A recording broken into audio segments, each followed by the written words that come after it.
आणि त्याच्यात भ्रष्टाचार झाला याच्या विरोधात सर्व विद्यार्थी म्हणून इथं आंदोलन करणार आहेत आणि या आंदोलनासाठी आम्ही सहभाग घेत आहोत, आम्ही पाठिंबा देत आहोत। काँग्रेसचे काही नेते आणि राज्याचा युवकचा अध्यक्ष शिवराज भाऊ इथे येत आहेत आणि सगळ्यात महत्त्वाचं म्हणजे इथे अभिजित भाऊ दिपके या आंदोलनामध्ये विद्यार्थ्यांना पाठिंबा देण्यासाठी येत आहेत।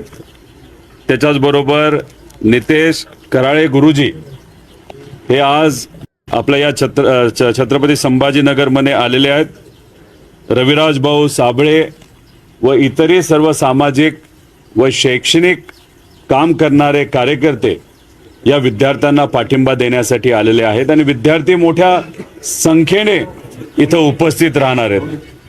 पण बघा, हजारोच्या संख्येमध्ये पोलीस प्रशासन इथं आलेलं आहे। त्याच्याच बरोबर विद्यार्थ्यांना ताब्यात घेण्यासाठी तिथे पोलिसांचे पिंजरे हे ठेवण्यात आलेले आहे।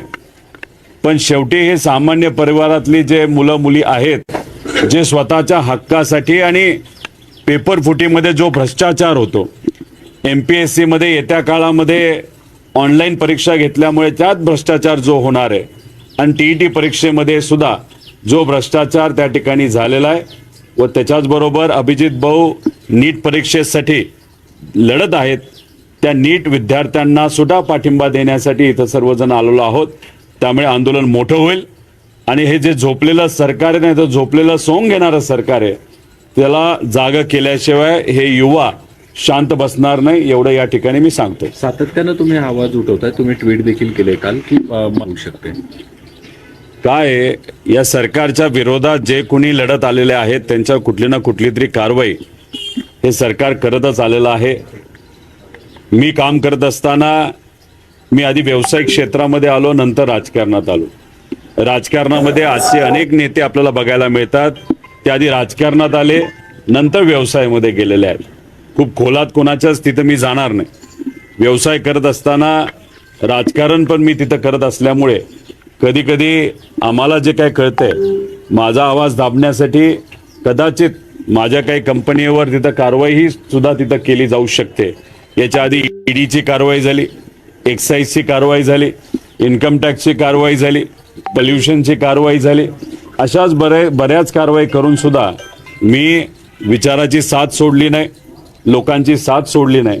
म्हणून मला काही लोकांकडनं जे कळलं, काही प्रमाणात माझ्या एखाद्या दुसऱ्या युनिटवर मुद्दामून माझा आवाज दाबण्यासाठी कारवाई केली जाऊ शकते, जे कळलं ते मी व्यक्त झालो।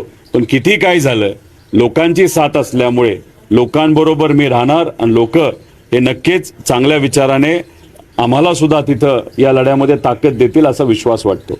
मुंबईत सगळीकडे पाऊस पडतोय, मिसिंग रोड जो आता नवीन झालाय तो तिथेही दरड कोसळली, तिथेही सगळी आता मुंबई पुणे वाहतूक बंद झाली।